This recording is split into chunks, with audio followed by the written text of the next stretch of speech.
Bum, bum, bum. Good morning, everybody. Son of a bitch. I was trying to get that graphic off. Good morning. What's up, Steak? Oh, you do have a sweater. I didn't know if you owned a sweatshirt or not in sunny Florida. What is that, the Yin Yang Twins? Yep, exactly. It's my Yin Yang Twins hoodie. Good morning, everybody. How we doing? We got some comments in here nice and early. 7:05 pizza. Big money day. Let's roll. Flatwoods fella, good morning. Go Irish, indeed. Flatwoods fella, are you an Irish fan? I can't tell. Yes.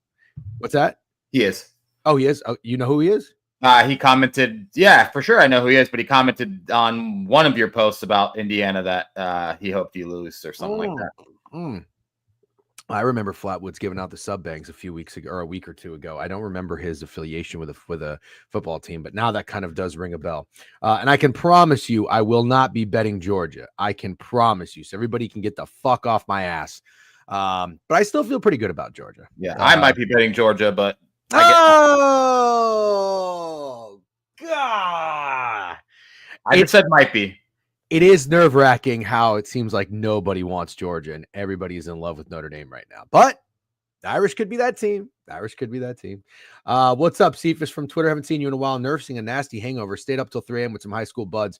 Fun times. Those are always fun times. And what were you drinking, by the way? I was on a little bit of a bender. I flew in Wednesday. Had some drinks. Thursday.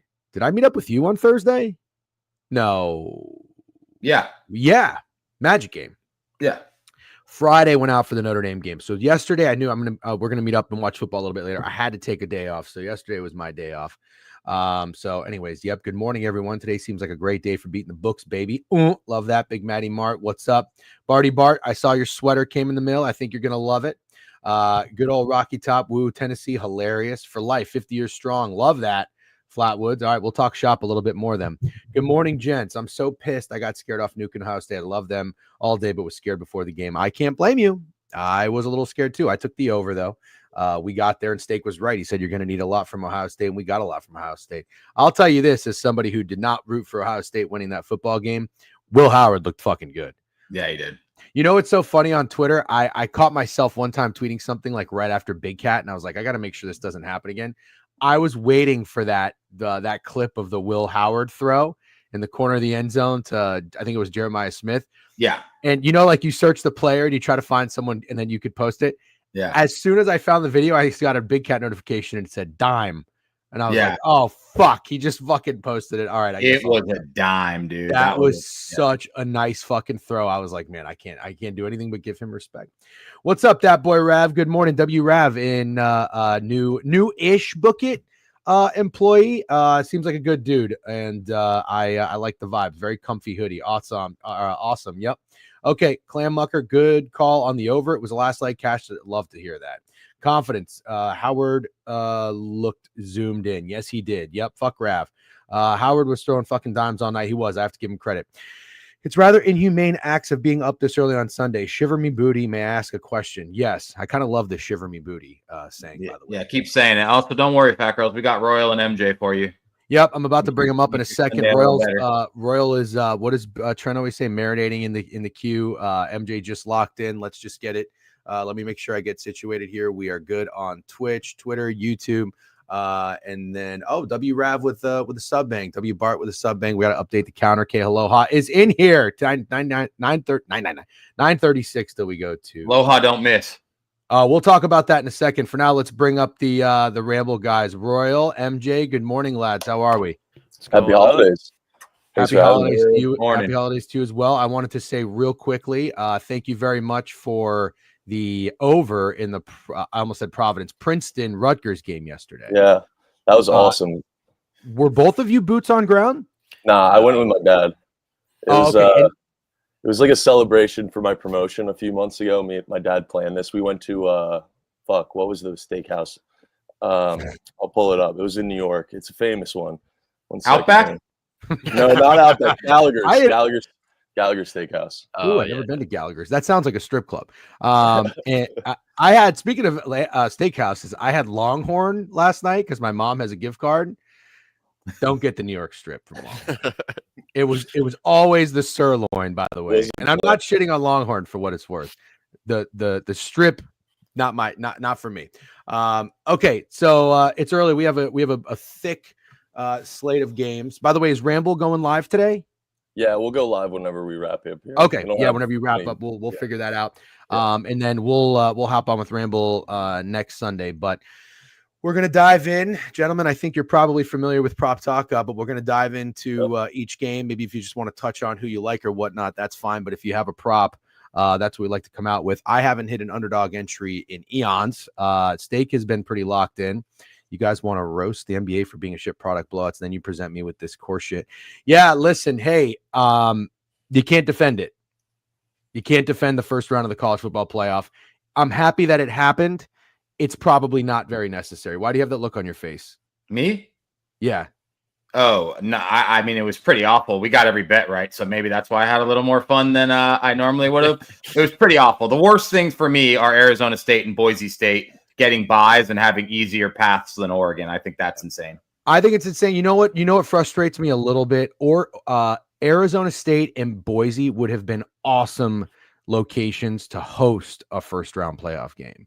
So yeah. I'm not saying they didn't deserve a bye, but that would have been pretty cool, I think. Anyways, so okay, we won't spend too much time talking about that. But I don't know if my college football player prop would have hit, by the way. Did Quinn Ewers go over his passing yard, Steak? Feels like he did, but I'm not 100%. I feel like he had to have, no? I don't know. It was like 250. RIP. He had to have had more than that, man. Yeah, sorry, Kim is money if you tailed me on that. All right, let's get into it. First game on the board, we've got the Browns, yuck, and the Bengals. Steak, I'll let you start with this game. We'll switch up the blunt rotation a few times. Royal and MJ, thanks again for joining us. We've got week 16, so there's 3 weekends left of NFL regular season. Kind of ready for it to be over, to be honest with you, in terms of the regular season. But Cincinnati is up to 9.5. I don't know what the fuck is going on here. It was 7. Total 46.5. Steak, you've got a nasty play. At least you did earlier in the week. Do you still like this under? Well, what's happening is Jameis is out and DTR is in. And for the most part, what we've seen from DTR has been bad. I liked the under when we spoke earlier in the week at 48. It feels a little more chalky and square now that DTR is playing, but I still really don't see how the Browns score a lot. I don't really think DTR is magically going to turn it on, even though the Bengals have one of the worst defenses in the league. For me, player I really want to back, T. Higgins. Yep. I think T. Higgins gets in the end zone. And I like T. Higgins, either receptions or longest reception. Haven't figured that out yet. I figured I was going to say receptions, and then you were going to bitch at me about it. But I really do think T. Higgins finds the end zone today. It's not that I bitch about it. It's just like, listen, my sister, she's great. I love her, obviously, but she grew up eating chicken tenders and French fries everywhere we go. And now she's in her like, I think she's like 21 or 22 years old. She still eats chicken tenders and French fries. I'm just saying, like, there's other things on the menu. Every time we talk about a receiver, even sometimes this is bitching. It's not bitching. I'm just saying, are you ever going to just try something else? I don't know. Maybe longest. I feel like the hit rate has got to be pretty good on it, though. T's kind of been a wagon. On the receptions, yeah. I'm going to pull up T. Higgins right now. All right, Royal, do you have anything in this game or any thoughts on T. Higgins? Receptions is 5.5, by the way, and he just had 5.25. He hasn't gone over 5.5 in the last 3 games. Over it today, buddy. Okay, so, fair enough. I don't have anything officially, but that actually was my favorite because I'm a big coverage guy, if you remember from last time, but Browns play a ton of man, and I feel like you're going to see a lot of Denzel Ward on Jamar Chase. And honestly, the rest of the secondary isn't anything to worry about.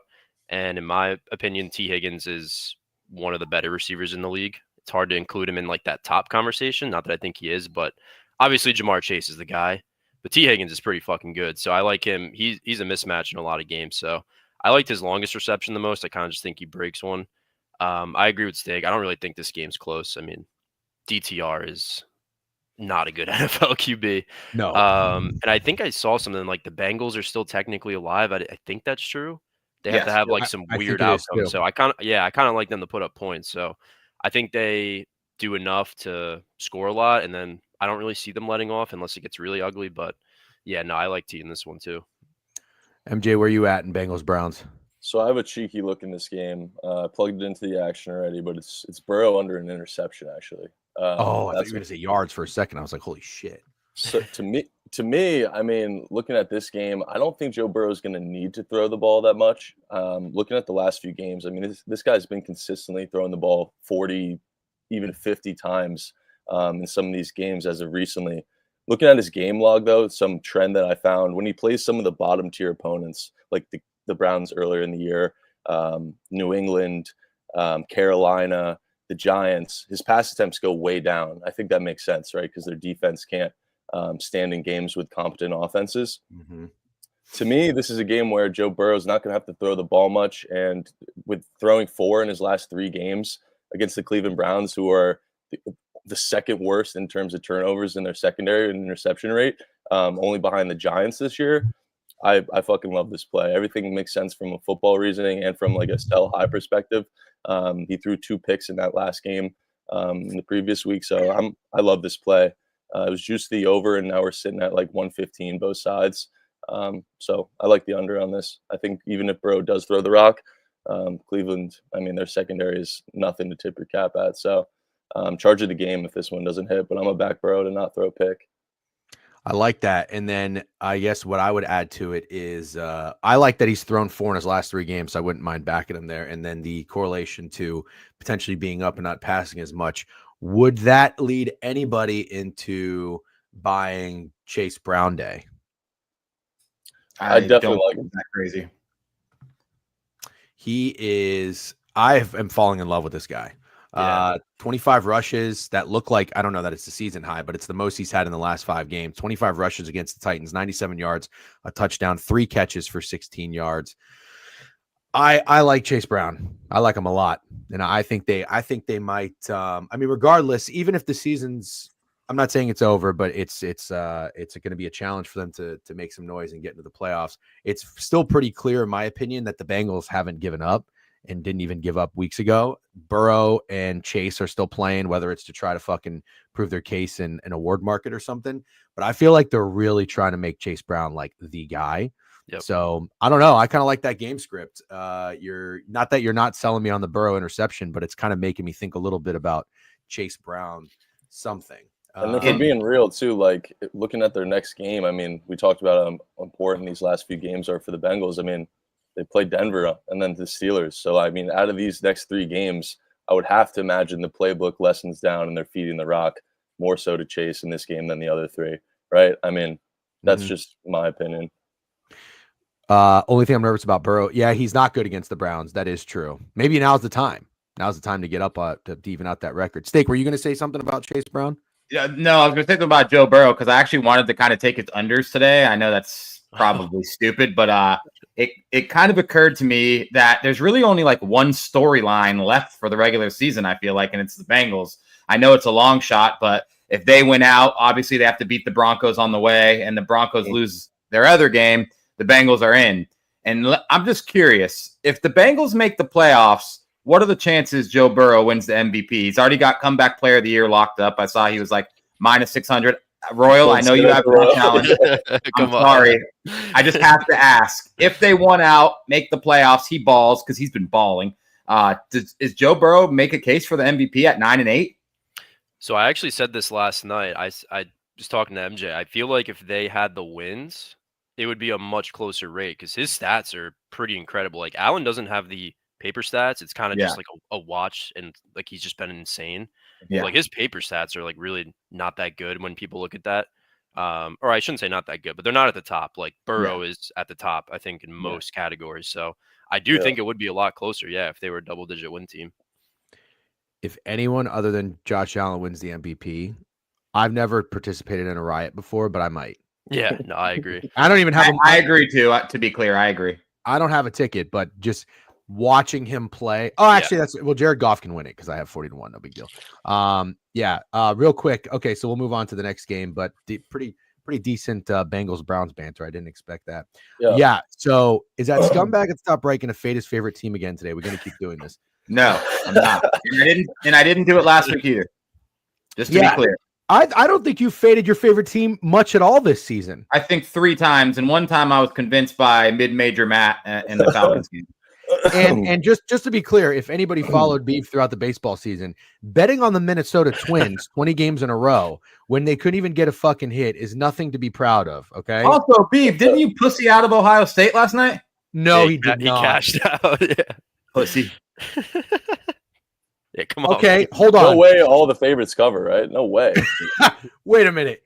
Beef, what's worse, cashing out of Ohio State or betting on Indiana?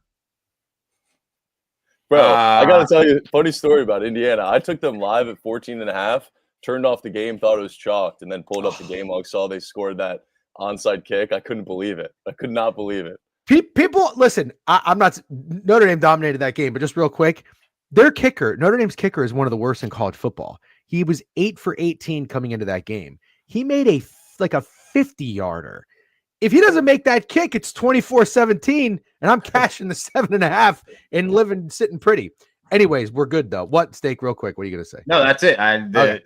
Yeah, that's covering Indiana is fucking amazing. Yeah. By the way, we need a jersey swap with the Ramble and the DGen hoodies. We need a Ramble. Yeah, that's a great idea. When I'm back in the Northeast, we'll rendezvous at some point, especially with college basketball coming up. Yeah, let's do it. And some games in the Garden. We'll have to rendezvous there.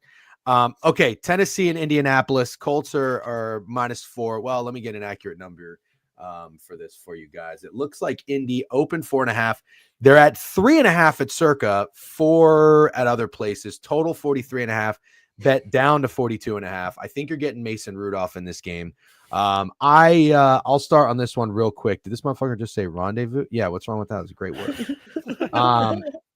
So here's what I'll say about this game, and I wrote about it in the newsletter. Cash the best bet again, by the way. Big W Ravens. I came very, very close to making the Colts my favorite bet. Cam is money, who I think we all like here. If you guys have beef, let me know. Cam is money is a Colts fan, and I will say I think he's a pretty low-key, smart, sharp bettor. He's not like super biased in his plays, although he does defend Anthony Richardson to the brink of where it gets a little concerning because he's 11 for 38, and then Cam is money will be like, but did you see those 3 drops? I can't blame him. I was a Fields Glazer for 3 years, so I get where he's coming from. It happened. Steak knew me during the Josh Freeman era, and I remember him. You don't want to know what I thought Josh Freeman was capable of. All right, let's put it that way. So, anyways, here's where I'm at. I really like the Colts today. The part of my reasoning for my best bet last week with the Titans and Bengals over is I thought that would be kind of the last good effort you got from the Titans. Wanted to win that game with Callahan and his former team. I still kind of think that's the case. I like the Colts here. Maybe bounce back spots are becoming a little too obvious. My concern, I have 2 concerns. My concern is that it's the divisional dog, which is a trend that you don't want to find yourself facing. And then the other concern is you did get a soundbite in a clip from the Titans head coach. If anybody saw it, Brian Callahan again was asked about his team being soft, and he got a little fired up and he went on this rant, and he said every cuss word in the book, fuck, shit, bitch, whatever. I don't mind Brian Callahan. I thought like a little bit of that was like, ooh, here's my moment to make sure my team sees me like defending them. And I was like, all right, bro, that was probably 1.5 minutes too long. Like your team is awful. Okay. And I'm not saying they're soft, but they're not very good. They're certainly better with Mason Rudolph. So I always think like there's times when a backup quarterback plays where the public perception would be, ooh, I'm going to bet against them. I think that the Titans get better in the public's eye. So I think this is good news for the Titans that he's starting. I'm going to play the Colts. They're not my best bet. I'm going to play the Colts. I don't have a game script or a prop. That's the only thing. I would love to think to myself, who is it? Is it going to be AR running? Is it going to be a deep bomb to fucking Pittman? Or is it Jonathan Taylor? Javon actually texted me a few days ago and he said, I got a masterclass candidate, JT, after the dropping the ball before getting the end zone. So I'd like to hear your thoughts on this game. We'll go the same order one time. I'll switch it up next time. Steak, where you at with Colts Titans? You stole my guy. I'm sorry. That's what I wanted to say. I know we see the whole dropping the ball before the end zone thing all the time, but was there anybody that you'd think would do it less than Jonathan Taylor? Yeah, I could not believe it when I saw it was him. Very unlike him. Not believe it. I think he's fucking furious at himself. And I think he's a consummate professional. Yeah, I said consummate beef. Wow. That big word. I think he's coming back with a fucking huge game, and the game script makes perfect sense for that. And also, everything you said about the Titans, we've been saying it every week when we talk about the Titans. I don't give a shit if it's Mason Rudolph or Will Levis. They're fucking bad. They don't cover spreads unless they play the Texans. The fucking Titans are bad, and honestly, I don't think it's crazy to keep fading them. Jonathan Taylor, rushing yards. Jonathan Taylor gets in the end zone. Jonathan Taylor, longest rush. I like all that. Okay. Royal? Yeah, not to echo, but I kind of write these, honestly, both these teams. I really try and stay away just because the QB play. One being Will Levis is just, I don't even know how to describe that dude, but I also hate Calvin Ridley, so I want nothing to do with either of those two. I mean, that guy's a bum. I hate him. Speaking of Cam is money, the last time we were on Ridley, I don't know if you remember, like 2 or 3 weeks ago, where he just ran out of bounds. He had like 5 or something yards in front of him. That would have cashed his over. So ever since then, I've banned him again. So I want nothing to do with the Titans. I don't mind Pollard, and then same thing with the Colts, right? I mean, Richardson is extremely hit or miss throwing the ball. I do like Josh Downs a little bit, but my favorite's Taylor. I can't trust him like airing the ball out. I really can't. So if I had to choose, it would be Taylor. Isn't Calvin Ridley the guy you'd expect to drop the ball before the end zone? Yes. Yes. 100%. People forget I might have had the cheekiest season-long prop of all time, Calvin Ridley under 5.5 touchdown catches. Although I don't know what he's at. I know he's not at that, but I should shut the fuck up because he's scoring 3 times today. I feel like he has to be somewhat close, right? I think he's got like 2 touchdowns on the year, but 3 tops. He had a little hot streak when I'm seeing 4, I think. No. Let me see. All right, please do You're not. fucked. Nobody You're clip that. cooked. Let me see. Everybody clip that. I can't believe I just said that. By the way, real quick, AP picks for the sub bank. WAP, I think you won the giveaway. I think AP picks won a giveaway for a hoodie. Zach Brownlee, sub bank. Total Slayer gave out 5. Xander token. Appreciate you guys. K Aloha updating the sub counter, by the way. What does that say? Degen is 46-year-old and does not enjoy cocaine. I don't know who made that a Nightbot command, but I guess we can just go ahead. All right, he's at 3, but he has a rushing. Was it Nope. receiving touchdowns? Yep, receiving only. Okay. All right, so he's at 3. I mean, it was juicy too. It was like minus 150. So this can't lose. MJ, you got anything in Titans Colts? Prop wise, I'm leaning towards Josh Downs with Royal. A guy that you don't really see go under too much, and he's under in the last 2 straight weeks against the defense that I think on paper and you look at statistically wise is a good passing defense, but as of late they haven't shown that because I think we know like defense is harder to play when your season's over, right? Offense is a little bit easier. That's why you're seeing some of these really bad teams score a little bit of points in some of these matchups. I wanted to, I know it's not a prop, but I thought it was kind of interesting that the fact that Mason Rudolph looked, I thought, pretty impressive last week from at least a Mason Rudolph perspective. And their team totals at 19.5. The Colts have given that up in the last 7 weeks to all their opponents. This feels like a coming back down to earth moment for the Titans. I want to fade them in some capacity. Maybe a Rudolph passing yards under. It's hard to back this Colts defense, but I will kind of want to find a way to do so. Don't really know how, but yeah, that's my thoughts on the game. Okay, so on that note, 2 more things. I am not one who thinks Mason Rudolph is total rat shit. So I think he's a fine backup. I guess the passing yards would concern me a little bit because of garbage time. But on the flip side, I like what you said about the team total. I know the Broncos put up 31 points, but for the most of that game, the Colts defense actually played really well. They had a wacky trick play that went awry and had the Broncos pick 6, but they intercepted Bo Nix 3 times. And if Taylor doesn't drop that ball, who knows what the result of that game is. They're playing with a fire under their ass, it feels like. And I think that's right. That's right. I asked Freddie Mills for his Daniel I almost said Bedingfield, Bellinger play of the day, and it's the tight end. Is that the tight end for the Titans? Yeah. Bellinger's Chig. No, yeah, he's Chig. Oh, yes. Okongwu. I'm not trying to say his last name. Bellinger was last week in that cash, so that was great. Okay, so real quick, I have T. Higgins higher than receptions, Joe Burrow lower than an interception. We like Jonathan Taylor. Rushing yards. Oh, I don't have it on the screen real quick. This is JT, by the way. Rushing yards, 86.5. Rushing receiving attempts, 20.5. I just looked at it the last time they played. There was no JT in this game. Also, Tony Pollard, 17 for 93 with a rushing touchdown. Steak loves Pollard, and he's been really good this year. I'd probably get a little cheeky. This is so stupid, but I like Jonathan Taylor longest rush.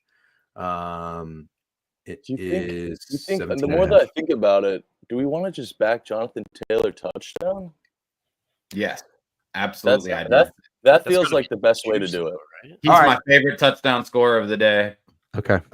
I think that's the best way to do it instead of backing his rushing, perhaps. I'm seeing like minus 130, minus 125. I mean, that feels like a better narrative to back after he dropped it at the goal line. He's getting in, man. He's getting in. Yeah. I like longest too for what it's worth, just because I think, like you said, he's gonna have one run where he breaks like 2 or 3 tackles just out of range of last week. Yeah, I hope it's not a Derrick Henry repeat, because yesterday I came on here and said it was Derrick Henry day, longest rush, rushing yards, and touchdown. Of course, that motherfucker somehow doesn't get in the end zone. Yeah, I'm gonna get that. I guess we should stop talking about a guy who's 40-19 in college basketball, like he's a good sports bettor or something. People really don't like the Freddie glaze. So because he's Canadian. It's probably because he's Canadian. That's right. Okay. We'll keep moving. I'm going to be official play. I like saying that. It's like we're like a real service. Also, rumors are surfacing of you and beef because you didn't invite him on today. First of all, I've invited Beav on in the past, and I know I even mentioned this with MJ a while ago. Maybe things have changed, but Beav there's probably no better Twitter tough guy than Beav, and then he is terrified of the camera. So I'm being respectful. I don't want to put any pressure on him of like, hey man, you want to come on the show? One time is enough. If he doesn't want to come on, and then that's okay. You know what I mean? But I would love to have Beef on. I think it would be a great segment. Also, I had him on during March Madness one time. And I think was that this? Yeah, I think this was this past March Madness. What are they saying? Three of us. If Beef comes on though, the three of us have to leave for 10 minutes. It just needs to be you and Beef. Yeah. Fair enough. Okay. We'll keep moving. Washington and the Eagles. Steak and I disagree a little on this game. He, for what it's worth, he probably would have me beat in our head-to-head record. So I'm going to go ahead and stay off the total. I'm sorry. Eagles are -4 on the road now. Let me get an updated number. 3.5, 3.5, 4, wherever you look. Total 47.5 down to 46.5, 46. I like the over. I won't say too much about this game and steal all the talking points, but obviously Hurts off of his best game of the season. Washington with that scare in New Orleans, going to be a great game. I like points in this one. Maybe it's square. I don't really care. MJ, we can start with you. I think you're an Eagles fan. Yep. Do you have anything side total or prop wise in Philly, Washington? I mean, football brain tells me that Jaden Daniels rushing yards is probably a really good look with how much that Eagles defensive line is going to be in the backfield today. But man, Philly is a team that I've been saying it week over week, man. This team is just fucking red hot, and it's tough for me to really get in front of them and want to take an opposing player. Like it's square as fuck, but how do we not take Saquon off one of his lowest rushing yards in that previous week? Like it really could be as easy as that. I mean, I hate going to players, especially in like a second matchup where, he had 150 yards and I think 2 touchdowns in that game previously versus Washington earlier in the year. But how the fuck is it not Saquon again, man? I haven't even looked at what his line is today, but just seems like you don't get cheeky and you just trust Saquon in the divisional matchup after, having a somewhat of a stinker game, if you can call a 65-yard game a stinker, for him. What's funny is I think you can. 98.5 rushing yards. I think he got a little banged up, but he's good to go. I think AJ Brown is good to go. The last few games have just been absolutely insane. He hasn't and AJ off 200+ games too. Yep. Okay. Okay. So don't overthink it with Saquon. I have a take on that, but I'll finish it. Royal, do you have anything in Eagles Commanders? Nothing official. I think my favorite lean, if you will, was AJ Brown longest, just because I feel like that's as good as a bet as at any given week. Mm-hmm. But I was seeing he hasn't really hit it in a while. I think in 3 games. So he had 25 yards versus him last time. That would have hooked or went under, depending what line I'm seeing, 25.5, 26.5. But I kind of think the Commanders put up more of a fight. I feel like Eagles just kind of handled business last time. I'm still really not sold on their secondary. I know their defense is kind of playing not really well, but really well for what you'd expect. All these free agent signings, and obviously Dan Quinn's a great defensive mind, but to me, he's one of the best receivers in the league, especially in that category. I mean, he's almost impossible to bring down once he breaks through. So I kind of lean that. I don't really love anything else. I feel like Eagles props are really tough because the way they want to play football is they just want to run the clock out with Saquon and just get off the field. And then you have to pick between Devonta Smith, who's also a really good receiver. So I would lean A.J. Brown longest, but I couldn't get there with anything. Fair. Steak? So I have good news and bad news. The good news is I don't think I'm going to get there with the Commanders. I tried all week to find a reason to take the You're Commanders. a fucking liar, by the way. Every time you do this at 12:59, you're going to have the Commanders in. I'm just telling you right now. Well, as of right now at 9:30, I do not have the Commanders in. I like the under. That's how I actually got off the Commanders. I know I've mentioned this already, so I don't want to beat a dead horse, but to me, the Philadelphia Eagles seem completely in control of what they do and how they play football, and it's long, long drives. And I don't see any reason they can't do this against the Commanders defense, which is why I got off the Commanders and got onto the under. I think it's more of the same. Royal said A.J. Brown. I think the dust is kind of settled on the manufactured Jalen Hurts, A.J. Brown beef, and A.J. Brown will just settle into being what he is, which is a wide receiver one, a really fucking good one. I like A.J. Brown receptions because I do think they're going to get him the ball. And as far as Commanders, it's like, I don't think there's a cheeky guy left on the Commanders. Like, they have one wide receiver and a banged up tight end. Like, how's it not Scary Terry in some capacity? So that's up to you if you want to back Terry. I took him touchdown last week. Kind of think he scores again. Don't know that I'm going to get there, but yeah, I like the under 46.5. I like A.J. Brown receptions. Did you have any ladders on McLaurin last week by any chance? No. I don't know if you guys saw, but he should have had. Oh, yes, I did. Yards. Yeah. Like, I did. Oh my God. They were like I felt bad for him. 3 inches. Yeah. Each one was like a fingertip play. By the way, I'm just so you guys know, I'm not here to bitch for no reason. Steak is on another receiver's reception. So again, it's just chicken tenders and French fries everywhere. Yeah, and just so you guys know, he's definitely not bitching. I'm not. I'm just stating. Anyways, Scary Terry, love Terry. I don't know if you guys mentioned it or somebody in the chat mentioned it. Jaden Daniels rushing was speaking to them. I think it was definitely somebody with chat. He had 66 yards against the Saints. He had 74 3 games ago against the Cowboys. Only 18 when he played in Philadelphia. Yeah, I was on that. You were on that? Painful. Yeah. And a Token actually nailed it. I don't mean to cut you off, but no, Token you're in chat, Zach Bond and Blankenship, like, I don't know if you've watched them play, but they are elite at stopping quarterback running. Like, Zach Bond is one of my favorite stories this year. Was he there last year? Was he in the defense last year? He was a backup though. I can't remember who was in front of him, but he's been one of the best linebackers in the league. And I'm a huge defensive guy because I grew up playing. I'm in a defensive fantasy league. And man, this guy is just made for Vic Fangio. It's fun, but when you mentioned that Colts pick 6, I played against that guy in the playoffs. So the guy in the Broncos. Yeah, so that stuff kind of kills you, but it's a lot of fun. But man, he is really good at like QB spying and stuff. So I kind of stayed away from that because, again, I was on it the first time around. And it was just painful. Anytime you thought he was going to break one, those two just collapsed right on the line of scrimmage, and they do not really allow much. But that, again, Jaden's kind of a special runner, so he could easily break one.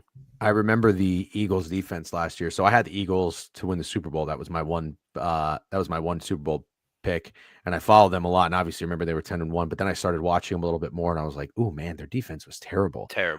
Always out of position. I mean, it was not their fault. I think the scheme was awful too. But like, slow. But their linebacker. I don't remember who it was to start the year, but I remember I love when teams sign players sometimes where it's like, you just know this is sad and not going to work. Like, remember the Eagles when they signed Julio Jones? But they signed that linebacker, I think, to try to help them midseason. It was the guy from the Colts that was like really fucking good and then fell off. Do you guys remember that? Oh yeah, Darius Leonard. Shaq Leonard, whatever. Yeah. And I was like, they also did it with Devin White from the Bucs. But yeah, I'm happy that it's all working out. DeJean has been better than I expected. Blankenship is a dog. So real quick, so what I was going to tell you guys, my take on this game with the Saquon Barkley, don't overthink it, which I very much like. Wouldn't it just be kind of funny if I always kind of think of this now in this new era of like, what do you see at the end of the season or even on Monday of like a meme or a graphic that just makes so much sense? And something that I can see for Saquon Barkley is him just terrorizing the NFC East. And I remember his first game in MetLife against the Giants. Yep. I talked about it on Prop Talk. I think I even tweeted it, and I didn't hammer it for whatever reason because I'm a giant fucking pussy. But I was like, am I taking crazy pills, or is nobody talking about the Saquon Barkley revenge game? Oh my God. I have the horror Fat story. Girls had to call my phone to make me place it. I remember that. I think I did one thing in that game, and that was just like a over 100 yards rushing for him, but it was like plus 140 or something. DJ, and he had 125. I told Royal about this revenge game preseason. I had written on my calendar, and I didn't take it. But MJ, I think that's probably when you're watching Hard Knocks and you see Mara say that, and then he goes to the Eagles, I'm sure you're like, oh man, when he plays the Giants. But for whatever reason, I don't that know. lost steam. I don't know why. Yeah, I don't know either. It had to be because it seemed too easy. That had to be the reason. Yeah. And their front seven's like decent on paper, at least that point in time. Obviously, I wanted to mention about the Eagles defense because me and Royal had this conversation of why we think it's been getting better. And it's because I think the offense has slowed down. And it's given them some time to rest. I mean, if you know the Eagles and what they like succeed in on the defensive side of the ball, it's getting in the backfield. And you need these big guys up front to be rested. And I think that's what they're realizing because you see in these games previous in the year, I mean, putting up a lot more points against some of these shitty teams. And they're kind of figuring out that they can just control the rock, control possession. They don't need to put up 30 plus to beat these teams because their defense is going to be so well rested that they're going to be given third and 3 and outs when, with a healthy Jalen Carter and all these guys coming off the edge and their secondary looking good with these new young guys. I mean, it's a lot to like, and I think they're just figuring out the scheme for the most part. So that's also one thing just to take away from the like nerd smart people podcast is I remember somebody mentioning that Vic Fangio's defense, they take a little while for players to get really comfortable in and get familiarized with. So you usually see them get better later in the season. All right. We'll keep moving, but so far so good on the first 3 games. Real quick, all that banter made me love my under. Yeah. Okay. I'm good. Yeah. Oh, one more thing. You brought him up. Token Picks is sharp, a real sharp fucking guy. I don't know, like if anybody in here doesn't follow him, he definitely has unique angles and bets a bunch of shit that other people don't bet. So if you're tired of seeing like 30 people on the same bet, Token Picks is a unique guy. Wow, bro, doing tricks on it. I'm just kidding. That's what people. say. That's what people say when you compliment someone. Social media has Krispy Kreme. Zip it up when you're done, bro. All right, Rams, Jets. Steak, you know what's so funny? I woke up this morning and I forgot what your best bet was. Is it the Jets? I bet so much yesterday that I forgot what my best bet was. I swear to God, I went to the email and checked my own best bet because that's how much I gambled yesterday. I almost did the same exact thing, and I'm like, well, but I'm going to see him in an hour, so whatever. But I was thinking to myself, I'm like, oh my God, I think it's the fucking Jets. And I think that's why I forgot it was your best bet is because it was the Jets. Yeah. Well, I'll start with you next game, but Steak, since this is your best bet, let's talk Rams, Jets. Rams -3, total 47. Are you still feeling good about the Jets today?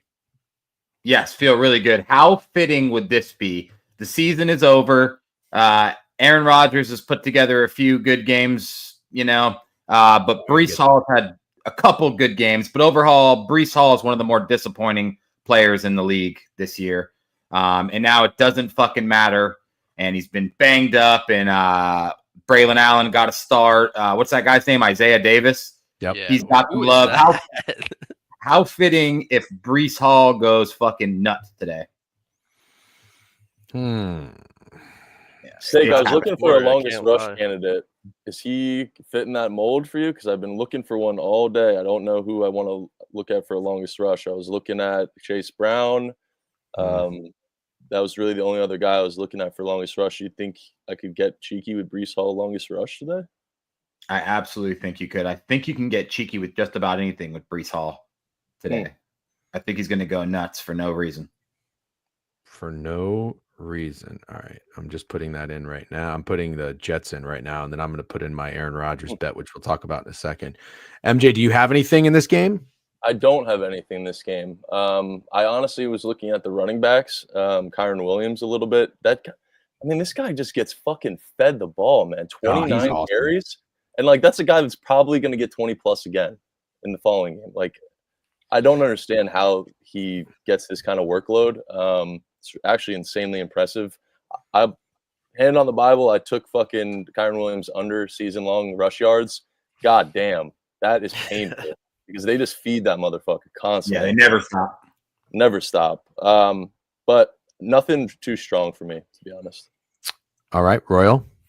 Yeah, nothing. I don't got anything official as well. I feel like these two teams are just very hard to cap. So honestly, I'm happy Steak loves one side because that makes me feel a little better. But the only guy I would play is Nakua. I mean, it's tough because he goes over every week, but Jets are a pretty heavy man coverage team. I mean, this guy has just been on a fucking tear since coming back. I think Kupp's a little banged up. He's just hasn't really looked right as of recently. But I mean, he has been unbelievable. So he's the only guy I would just lean. I do think it's gonna be close or Rams trailing. So he gets fed. I mean, they double-digit targets almost every game. He's incredible right now. So I kind of think they just keep building that, but I couldn't get there with anything. Fair enough. DGen, what's the underdog you're placing? Haven't done it yet. State keeps telling me that underdog doesn't work in Florida, so I'm going to put that to the test. It's like contest only or some shit. You just keep rocking with Jets overs? Yeah, Fat Girls just brought up a good point. I don't really hate that. Yeah, it is. Oh, wow. It is obvious, but I still think it hits. By the way, real quick, somebody said, I don't know where the comment is, the Rams D-line is bad? Yeah, I don't know if I agree with that, but I don't think the linebackers are great. No, Yeah. they have like an undrafted free agent or something starting now. So my take on this game, I mean, I do have to give the Rams defense credit. They have been playing a little bit above expectations, certainly against that Niners game, but it was also a little wacky with the weather and whatnot. They still allowed 42 to the Bills, but I think that this is just a really bad spot overall for the Jets. I don't know if anybody mentioned it. I'm sorry, for the Rams. They go from playing the Bills, the Niners, to then having to fly all the way cross country, which they've already been to. They've been to fucking New England like 5 weeks ago. They're going back cross country to play the dog shit Jets before they go back home and finish the season playing two divisional opponents, the Cardinals and the Seahawks. It's just a weird spot. But I want to do this, and I've said it for weeks now, and I'm going to continue to do it because it's 2-0. I'm taking Aaron Rodgers passing yards. And I'm sorry to repeat this, as I continue to repeat that I'm not a cocaine guy too much. The Jets looking their best and playing their best football when the season's over only makes sense because they're the New York Jets. That's is fair. What the fan base goes through year in, year out. Shit that's just they can't figure it out. It makes no sense. It's so stupid. That's how it would be. And it would be so fun. It'd be like, this is what could be. And then maybe this is what we'll see next year. So the one thing I didn't think about was Breece Hall being so quiet. Has he even had a 100-yard rushing game this year? I didn't pull up his whole fan. He has. I think one. I think there was one prime time, right? He went crazy. I think maybe Bills. Does that sound right? I think so. Yeah, I think it was. That was that prime time. I think it was. Yeah. So, anyways, is the over too obvious? I do think it's obvious because to Royal's point about Puka Nacua and whatnot in the Rams offense, I don't think they're going to come in here and lay an egg. I don't think they can lay an egg if they fucking tried with how well they're playing right now. And the Jets defense is terrible. It's been absolutely atrocious since they fired Salah. So I like points as square as it is. That's fine with me. And we're on the Jets stakes best bet, and I'm on Aaron Rodgers passing yards, 243.5. I'm going to keep riding that until the end of the season.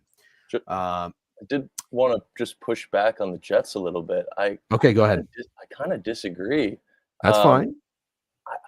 I find it interesting because the Jets have gotten a lot of respect at home this year. I mean, this was a team that was laying a good amount. Looking back at these home games, let me just give you the list. You're talking about the line. You think the line is weird? I mean, +3 at home. I know they've been playing, and like you guys said, I mean, they're playing, I guess you could say, some of their best football, at least on the offensive end. But this is a team that was laying 4 against the Colts at home. That's a good point. Only a 1-point dog against Buffalo. I just feel like this line's kind of fat in favor of the Rams. I don't know if anyone's impressed with that game against the Niners either. I think everyone's kind of agreed that the Niners are not that team that they were in previous years. I think we can agree that that game was weird with the weather situation, how low scoring it was. I don't know if anyone's really that impressed with the Rams, man. And like seeing the Jets get 3, I know they're not a good team, but they've gotten respect at home line-wise all year. I just can't get there with you guys, to be honest. The only thing I'll say is I think what people were impressed by with the Rams is they played Buffalo, they played their style of football, they beat them. Then they technically, you wouldn't, if it's a fucking tough-nosed, low-scoring game, you wouldn't think the Rams could beat the 49ers doing that. I understand all the factors it took. It was an ugly game, no doubt, but they won. I think the thing that's impressing people about the Rams is they keep winning football games. They were like 3-5, and now they're 8-6. I see what you're saying, though, because I've been the one telling DGen all the time that Jets are fake sharp. I do kind of like him in this position, though, but keep in mind, I'm not very good at fading the Rams. So I think everyone kind of just remembers that Bills game for the Rams. I mean, what was it, 2 weeks ago? Yeah. Like, I think it's still I mean, the Bills have just looked incredible as of late. So I would say that's still fresh in people's minds. The only other thing too, MJ, you bring up a really good point though, to be fair. Yeah. Seeing a team that's favored by 4 against the Patriots, favored against the fucking Texans at home, to now getting 3 is a good observation. The other thing I will say is I think I remember the game where the Jets went to play Miami. And I think that somebody said, maybe it was mid-major, someone else is like, this feels like the first number in the first game. The Jets finally aren't getting line respect.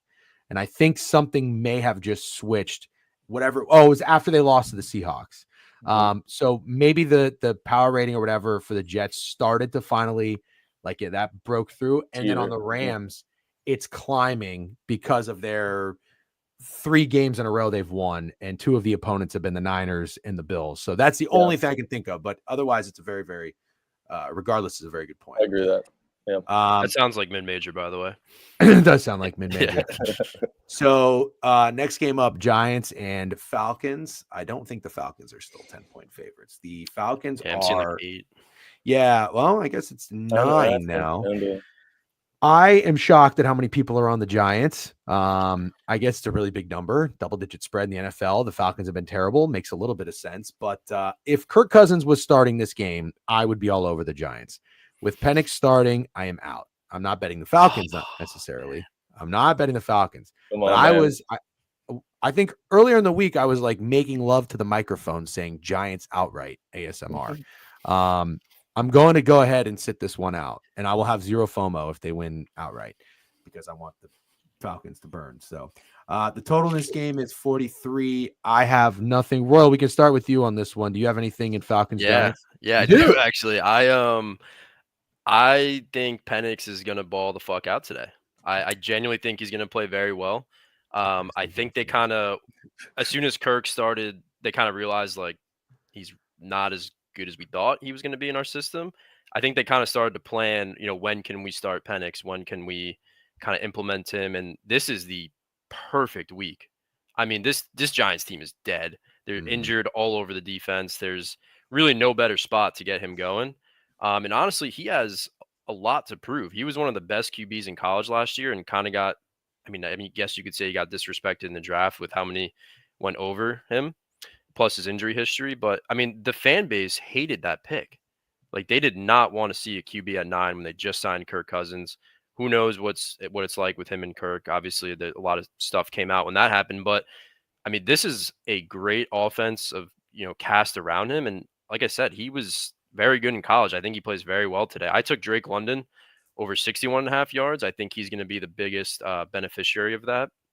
The one bright spot on the Giants defense left is their nickel slot corner. So I think Mooney kind of, I don't want to say struggles because I love Darnell Mooney as a Bears fan. Yeah. But I think he could take a back seat, but their outside corners, man, and their safeties are depleted. I just think London is too good. I'm really high on him. I think he's going to be one of the better receivers in the league, down the line. But 61 yards, this is crazy in my eyes. So I took that. I think Penix plays really well. I want to find a way to back him, but his yards was around 230, and I think that's a good amount of respect. So I think he plays really well today. I think they kind of, again, pick this spot for him. And I think I know the Giants are bad, but I think the line kind of respects that for QB's debut at this point. 225.5 right now, an underdog for Michael Penix Jr. 1.5 touchdown passes, which Kirk hasn't gone over in a fucking century. Steak, you're bobbing your head. You agree with Royal? Oh, I just love Michael Penix. I think you know that. I had him win the right. Heisman last year. I've had Washington over Oregon in the Pac-12. I had him every way. I love him. We were at the draft, Royal, with our buddy who is a Falcons fan, and he actually removed himself from the place we were sitting for like 30 minutes because he was so angry about that pick. He was furious. I think it's a stupid-ass pick too, but maybe it's stupider to give Kirk all that money in hindsight. Yeah. But if you thought Kirk was going to be good, this pick is kind of dumb, but whatever. There will never be a switch for me more than going from Kirk Cousins to Michael Penix on my personal level, because I'm just not a Kirk Cousins guy, dude. I'm not. I think he's fucking overpaid and doesn't win when it matters. And then I'm a huge Penix fan, so I hope you're right. I don't really have a read, except he does seem like a guy who could come in and be successful right away, especially 14 games into the season. It's not week one. I know the rumors about him being a deep ball merchant, which I thought was funny because I think a lot got the same thing. Yeah. Yep, exactly. And I think a lot of people are taking that and running with Darnell Mooney. I kind of agree with you about Drake London. Also, I will never recommend anybody back this guy, but you got to assume a rookie fucking quarterback tries to get the tight end involved on short dump off a little bit. So give me one more time, and then I promise I'll never do this again. Kyle Pitts receptions. That's just the Gator fan in you. Wow. Dumb fucking thing to say. Rookie quarterback start. He's going to find the tight end that nobody has found his entire career. Generational one, too. Yeah, out of here. I'm taking Kyle Pitts under. I'll be back. I'll be back when Kyle Pitts goes over. What can his receptions even be at? 1.5 at this point? Oh, my God, dude. Enough. Save receptions one more fucking time, please. I'm gonna look up his receptions line. Look up his receptions line. It's probably 3.5. Hold on. I'll pull it up. It's actually 3.5 would be insanely high. 2.5. It's 2.5. He's going over that. Okay. Yes, I'll be back. He had 4 catches for a whopping 28 yards. Do you guys want to hear a quick funny Kyle Pitts story, by the way? At the time in my life, this was the largest wager I had ever made. And I drove. You couldn't gamble in New York. It wasn't legal. I drove to MetLife, where the FanDuel Sportsbook was, to make a bet on Kyle Pitts' draft position under 5.5. And I put $1,400 on it. That's 14 units, risking to win like 900. And I thought the Niners were going to shock the world and have him and Kittle and be like, because tight ends were a big thing at that time. I wish they did. I kind of wish they did too. I couldn't believe they took Trey Lance. But anyways, the following year, his rookie year, I gave about half those units back because I took over receptions, over yards, and over catches. And I was like, oh, you got to be fucking kidding me. So anyway, one more Kyle Pitts thing, and this doesn't matter at all, but I'm still going to tell you. I rode the train from New York City to Philadelphia to go watch Eagles play the Vikings, and Kyle Pitts' dad was the Amtrak train captain. Swear to God, Kelly Pitts. Yep. That's awesome, dude. Kyle, you got to get your dad out the train, dude. He seemed like he loved his job, dude. He seemed like he loved it. He saw me wearing a Gator. Dude. I had a Gator shirt on. He immediately started talking football to me. Real quick, by the way, Champs or Clamps GFX first time chatter said, as a Rams fan, our secondary and I thought he said libs LBs are trash. Okay, thanks for joining the board review. Welcome to Prop Talk. And B Kelly said Pitts over receptions, breakout time coming with a lefty QB. Laughing emoji. Psych. I kind of love that. And then Owner's Box Sandy. Sandy Box. Sandy Box is kind of funny. 5 sub bangs. Appreciate you, Sandy. Aloha. Thanks for updating it. We might actually be going to Chicago and having Hooters with Chewy at this rate. Okay. I want it so bad. MJ, anything on Falcons Giants? Yeah, I mean, everyone kind of hit on it already. I took Penix over longest completion. I mean, it's a perfect situation. You know what Washington love to do. It's air raid. He's got all the weapons at his disposal. He's going to throw a deep ball at one point. I don't know who it's going to be to, but he is hitting a 40-yard plus pass today. And you look at his longest completion. I mean, he's getting a shit ton of respect on his line. He's at 36.5, got bumped up from 35.5. I mean, this is higher lines than Jared Goff. Similar lines. There's Darnold. I mean, it's a shit ton of respect for a guy making his first start in the NFL, regardless of how bad this defense is. So 35.5 longest completion for Penix for me. I actually love it. You know what? I'm gonna dive in. I'm gonna do something Penix, and you know what I'm gonna do? Since I said it was the Kirk masterclass last week with over 1.5 touchdown passes, I'm gonna go back to it with Penix. I'm going Penix over 1.5 touchdown passes. 3. Okay. Ladder it. Oh God. Falcons highest scoring team. Dude. I was about to say they're 4th on the weekly specials. You actually put me on to looking at the weekly specials for totals, DJ.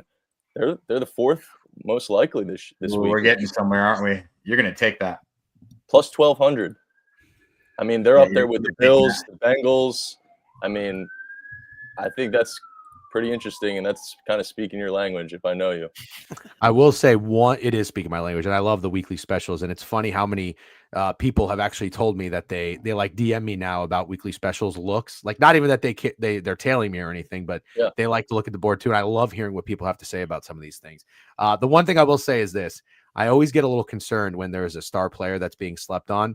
And last week against the Raiders, I tune into the surgical stream when I can, and I listen to about 10-15 minutes of it. And I heard about 3 to 4 people pitching Kirk Cousins, and that's kind of also when I knew that my bet was shit. And no offense to anybody, but when everybody's on something, obviously it's not going to hit. Nobody said Bijan Robinson anything, and I kind of feel like now with Penix starting, which is great, I'm excited for it too in a way as a Bucs fan.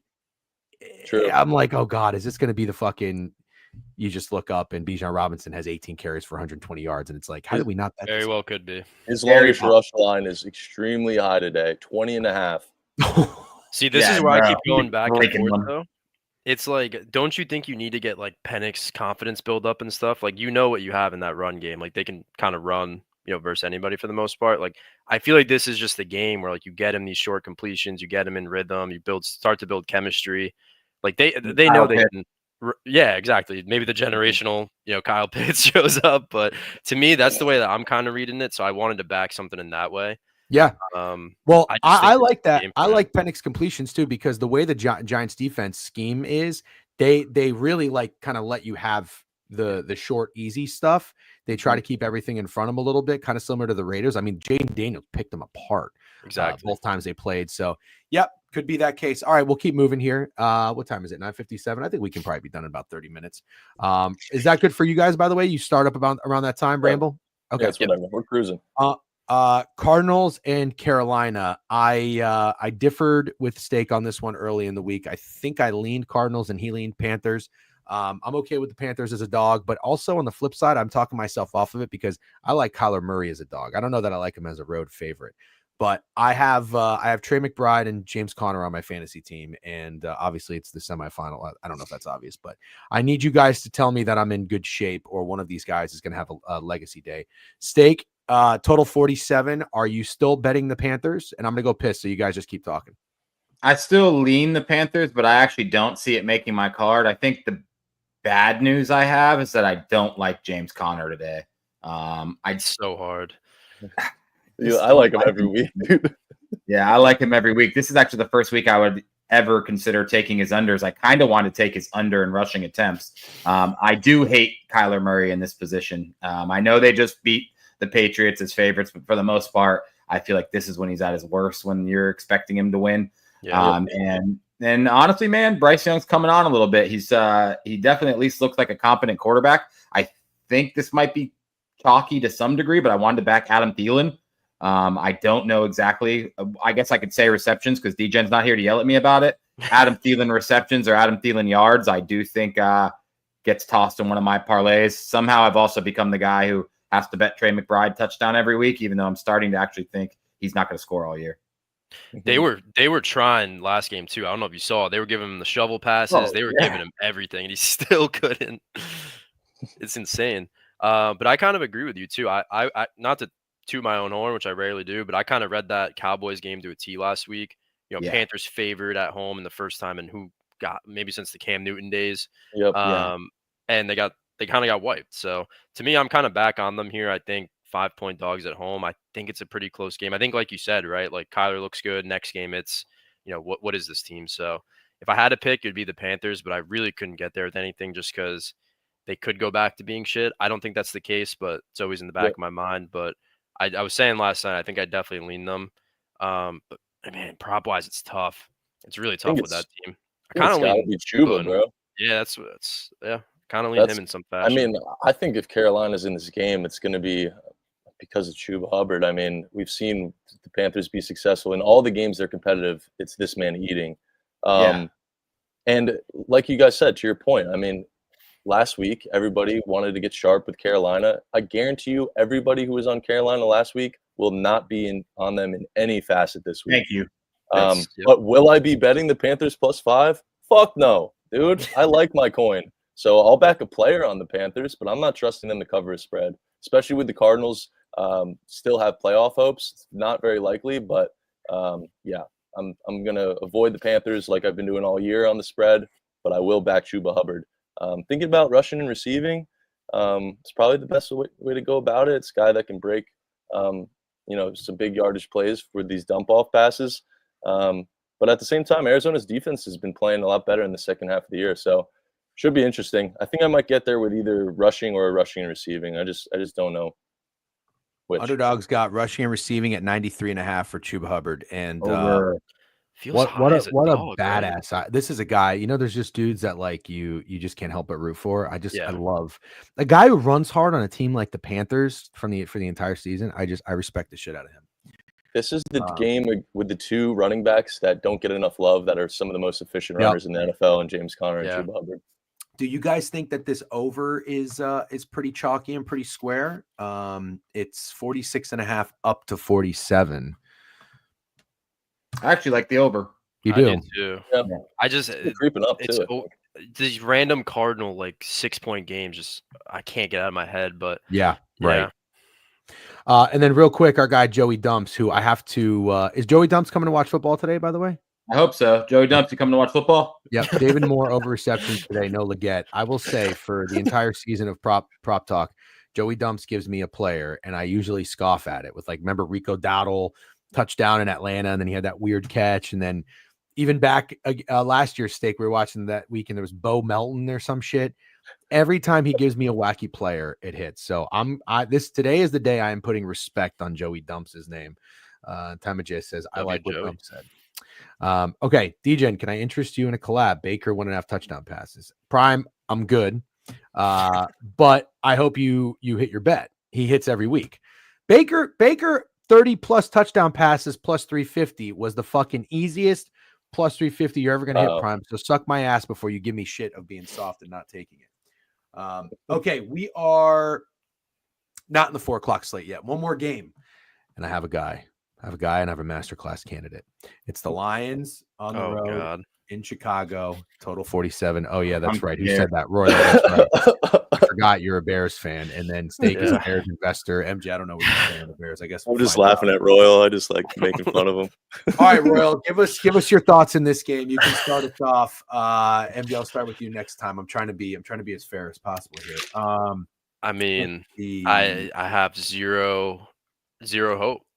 It should have at least went to overtime, if not won that game on Thanksgiving against the best team in the league. So no, I think it's similar to the Vikings game. I kind of told everyone, you could have argued the Bears should have beat the Vikings, or they went to overtime with them, and then we got fucking routed last game. So I kind of think it's the same thing. I mean, the run defense is just atrocious. It played pretty decent, in the second half the first time around, and I mean, how many people every week say, I want to see Jahmyr Gibbs get 20 plus carries and see what he does? That's what we're going to get this week. And I think he's going to go crazy. I don't think we stop a single thing on that offense. Obviously, they're coming off the loss to the Bills. So I think they're going to be pretty fired up. And again, the poor showing versus the Bears first time around, who are now pretty much the joke of the league. So I have zero hope in them actually keeping it close. But I do like Caleb rushing yards. It's kind of a system versus the Lions. It's pretty good hit rate here. I'm just pulling up the list. And obviously Caleb's running for his life every single play. But just to go down the list here, Baker at 34, Kyler Murray at 45, Geno Smith 38, Sam Darnold 39, Mason Rudolph, 29. Anthony Richardson, 61. Caleb had 39 the first time around, but honestly, that all came from one run. Jordan Love, 23. Josh Allen, 68. I mean, the average is 26.1, 400 yards in the year. And like I said, that O-line's in shambles. Their pass rush is heating up, even without Hutchinson and whoever else is hurt. So I like Caleb in this one. I took 26.5 rushing yards or 27.5. That's really it. I mean, the wide receiver chemistry is just not there with anyone but Odunze, in my opinion. I guess kind of Keenan Allen, but it's just painful. So I want to take one thing that I know is a good read. If it doesn't hit, I'll tip my cap, but it's something I've been playing all season. Okay. MJ, what are your thoughts? Wouldn't it be funny if the 4-10 Bears upset the best team in the NFL? Wouldn't it be funny? You talk about these funny narratives. Wouldn't that just be funny? It's becoming a system play for me because anytime the fan starts the pitch with "I have no hope," I usually have to bet that team. I will say too, I really like DeAndre Swift today. In that previous game versus former team, he looked probably his worst game of the entire season. I want to go back to him in some fashion, either rushing or rushing receiving or longest rush. I just have to imagine he's going to come out with a chip on his shoulder after performing so poorly in a game that they were really competitive in. I mean, he didn't even break 40 yards rushing, had 3 catches, barely broke the line of scrimmage. You'd have to imagine DeAndre Swift's going to get more involved and have this game circled after such a bad performance versus the Lions earlier in the year. But Steak. I'm not going to bet the Bears, I promise, but I'm going to go down with the ship on one guy, and that's Rome. I think obviously the season's over. You got to see what you got with some guys, and Rome is definitely one of those guys who I think you'll see still getting involved. So I like Rome receiving yards today. Notice how I didn't say receptions. And then how about the Lions feel-good story? I think you got to start buying into Tim Patrick, right? He's very fucking involved, and no matter who's in or who's out, whether Laporta's in or out or David Montgomery's not playing, they get Tim Patrick involved. He's a part of the offense, and so I like to back him. That would probably be receptions because I assume he's probably at 1.5. So I like that look. And then obviously the Bears are contrarian, but with how banged up the Lions defense is, I'm just going to stay away from a side or a total on this game. I do like Odunze too, especially because he dropped that touchdown too. Yep. Good call. By the way, I am seeing the chat. Nutbuster with 10 sub banks. Nutbuster, and thank you, Aloha Bets, for the update. We are almost under 900 threshold to get to Hooters with Chewy. All right, I have a masterclass candidate here, and I'm gonna go ahead and just straight up mush this motherfucker because I'll stop talking about my fantasy team, but it's between Jared Goff and Kyler Murray, and I'm going Jared Goff. We've heard it all season about the Detroit Lions. They only have to play 3 games outdoors. They've already played one. Now, late December, you're going to Chicago. He's out of a dome. It's going to be cold and chilly. And furthermore, you're down David Montgomery. You've got 21 or whatever it is players on the IR. You got a lot of bad news, and you're coming off a loss if you're the Detroit Lions. I'm not against the contrarian narrative that MJ pointed out of how hilarious would it be, but You know that meme where the guy's like not smiling and someone comments and says smile and he says there ain't nothing to smile about in my life. If the Detroit Lions and Dan Campbell, there ain't shit funny. There ain't nothing funny about this. The Lions are going into Chicago and they, in my opinion, are going to do some dirty work on offense. Skull fuck. I don't know. I don't know. Now here's the thing, truthfully, that defense is wearing down. It is. And it's that the Lions defense and the Steelers defense, when I watch them, they look similar. It's like they can't keep this up for 18 weeks. And I do think maybe the Bears can score some points. If it's a square over, I don't care. I like the over in this game, but I love an efficient game from Jared Goff. Over 23.5 completions. Here is my one concern. I don't like buying really high off of players. And this kind of translates from what I did in baseball to what I did in the NFL. Getting Jared Goff off of a game where he just threw for 5 touchdowns and 500 yards. Pretty good. Pretty fucking good. Yeah. I don't know that I really want to go all in on that. And I'm sure it's not really groundbreaking. But I'll use this for an example. Against Jacksonville, Jared Goff had 400 yards passing and 4 touchdowns, 0 interceptions. The game after that, they played the Colts, still in a dome, on the road. He had 269 passing yards, 0 touchdowns, and 0 interceptions. So I want to be very, very careful here, but it's not yards, it's not touchdowns for Jared Goff, but it is completions. I think you get a really, really efficient game from Goff. That is my game script, and I still like the Lions to put up points some way, somehow. So whether it's actually really like that. Craig Reynolds, I heard somebody comment. Oh, I picked him up. Anyways, he doesn't have a spot in my team. That's where I'm at. So one thing I've noticed too, before we move on, is our pass rush and D-line was pretty good, first half of the season. Mm-hmm. Now it's like non-existent. I mean, we know how much time Goff has back there. I agree. I think he just kind of picks him apart. Maybe not a deep shot, maybe not these huge chunk plays, but I think he picks him apart. Yeah. Yeah. When there's no Montgomery, I mean, listen, I would imagine, and I'm not even trying to like zigzag here, but I would imagine people are going to love Jahmyr Gibbs today. Yeah. Love. Yeah. I think he's at like 98 yards is probably. And what does he to score a touchdown? Minus fucking 210? Yeah, it's got to be. It's got to be insane today. It would kind of be funny if like this is a game where the wide receivers showed up and maybe Laporta. I haven't heard anybody talk about Laporta. Is he out? I don't know. He's been like questionable all season. Then he plays. He's not one of the IR guys, right? No. Well, he's up on Underdog, 4.5 receptions. I mean, I kind of like that little Brock Wright trick play tutty, some bullshit. So that's where I'm at. And we'll keep it moving. All right, Minnesota, Seattle. Steak, you're a Vikings fan. Minnesota on the road. This is got to be similar to the Rams. I don't know who has it worse, but this is a really tough scheduling spot. They were on the road for 3 games, and they come home for 3 games. Guess what? They won them all. The Minnesota Vikings have won 7 games in a row. They're fucking awesome. Feel good story of the season. But then they have to go on the road, play outside in a rain game, cold, chilly, against the Seattle Seahawks before coming back home to play the Packers. This is a brutal spot. In my opinion, the Seahawks. And the Lions. And then the Lions, right. Yeah. Brutal scheduling spot. I think the Seahawks make so much sense here. But I don't like fading the Vikings. I just don't. I love them. I like when I watch the Vikings play, I love them, and I find myself rooting for them. And I know you take the emotions out of being a sports bettor. They still scare me.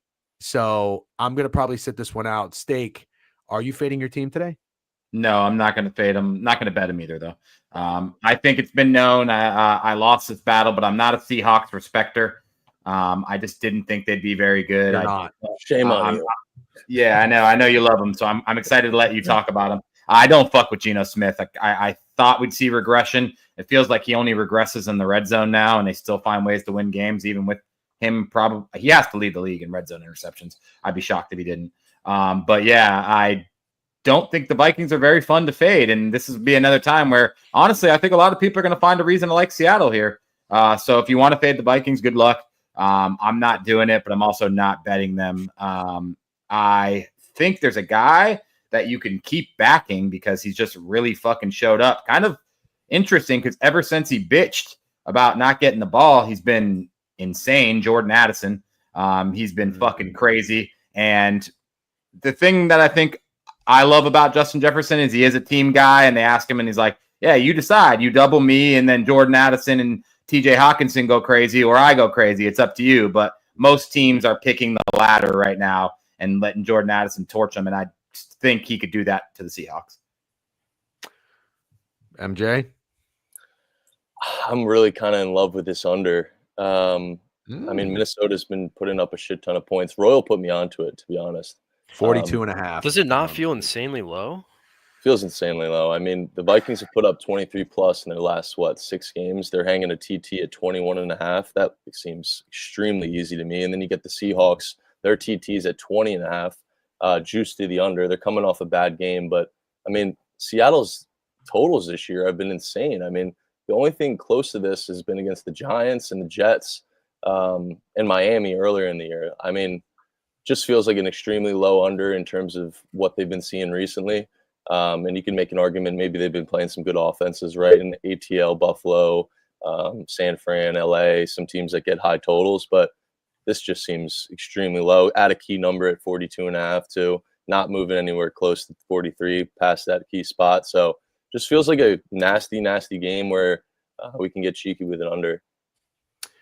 I guess the only thing that would make a little bit of sense is I think there's supposed to be shitty weather, but again, something I've always learned is it's supposed to rain, but the what impacts the total is wind. So I don't know anything about that shit. But I didn't realize this. The Minnesota Vikings, it seems like they always put up points. They're 5-9 to the over on the year. So they're a pretty good under team. Seattle is 7-7. But yeah, I mean, for the most part, I guess you have a pretty good point. That does seem like a low total. It's the lowest one we've seen for the Viking. We've only seen 142 with Minnesota, and that was in London with the Jets recently. And oh no, wait, I'm sorry. That's the wrong team. 42 is the only time Seattle has seen that number recently in New York. And that game went over. And then you do kind of see it with Minnesota. 32. Yeah, they were lower than I expected too. A 39.5 at Chicago. But the Bears defense is abysmal. No offense, Royal. Royal, so no offense here. Are you on this under? Is it in a No, I did not, because I think I don't know how to explain it. Like it kind of felt, it just didn't feel right. I just looked at it and I was like, man, that doesn't seem right. Maybe it's something I don't know. Maybe it's like Geno being banged up is baked into it, something along those lines. So, and also it's like I just don't really want to take an under these two teams. But I think you kind of pointed out it's tough for Minnesota. It's a tough spot for Minnesota. But I think kind of Steak said, like, I think Seattle's defense is kind of fallen apart as of late. I know it's been better, but to me, I hate saying this as a Bears fan, but I think Kevin O'Connell is one of the best coaches in the league. And I think it's proven when you look at what Kirk Cousins did in Minnesota to what he's doing now. I think a lot of that was credit to Kevin O'Connell, plus what he's doing with Sam Darnold and everything. So I really don't want to get there because Seahawks have been putting up points. I don't know. I kind of thought this was like the Metcalf game. Like, when is it finally going to happen? But then again, JSN just ends with 80+ yards every single week. So I couldn't get there on anything. Crazy. He's up 64 now. He's at like mid-50s earlier in the week. Yeah. And the one thing I do like is taking, like, I don't want to call Hawkinson elite just because he's been so banged up, but he's obviously a good tight end. He's, above average in my opinion, but the really good tight ends really eat versus Seattle. Just the way their scheme is set up, they really try and limit the deep balls with, their corners and safeties, and leaves the middle of the field wide open. So I kind of lean him. I might end up getting there, but no, I didn't really get to anything in this game. It's tough. I mean, you got Walker coming back. Charbonnet's been playing really good. How do you leave him out? So I don't know. This game's really tough for me. Last thing I want to mention as a Vikings fan, the Vikings are cursed against Seattle. I've actually attended 3 Vikings-Seahawks games in my life, all in Seattle. One started by Christian Ponder, one started by Tarvaris Jackson, and one started by Kirk Cousins. We lost all 3, and none were close. Seattle's also who Blair Walsh missed like that 20-yard field goal against in the playoffs. The Vikings are fucking cursed against the Seahawks. Kind of like Minnesota TT under, bro. I can't lie. I don't blame you. Somebody said Seattle defense touchdown. Darnold shits the bed. I mean, I could see it. I don't think I'm going to get there. I'm going to stay out of this game entirely, but I could see it. It's kind of where I'm at too. Okay, a couple more games and then we'll wrap it up and finish strong. What time is it? 10:17. Yeah, I think that's pretty good. Jacksonville and the Raiders. Raiders look like they are a 2.5 point favorite now. Yeah, wow, 1 to 2.5. That's interesting. Total is 41.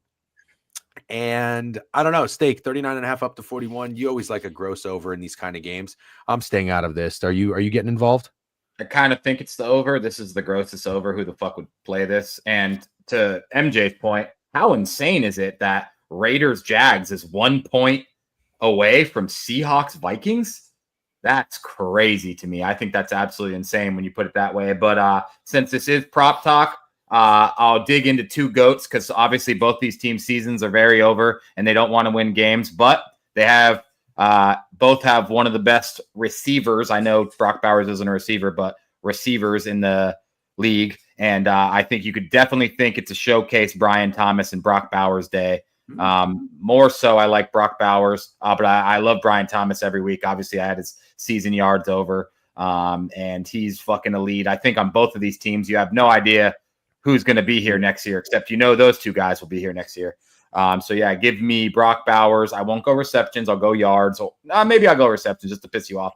And I like Brian Thomas longest reception, and I like the over. All right, MJ, you got anything in this game?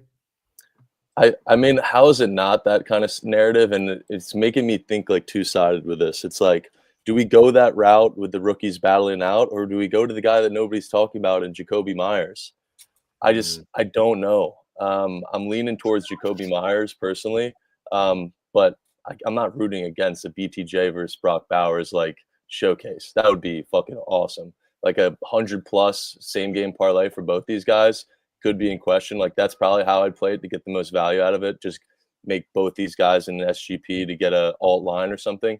If we think it's going to end that way, but I kind of like Jacoby Myers in this spot. He's similar to like a player as in like James Conner, where people just don't talk about how efficient he is. I know he's a wide receiver, not a running back, so bad comparison, but just an underrated guy that consistently goes over, following up a bad week last week. If you call a 50-yard game bad week, going under his line.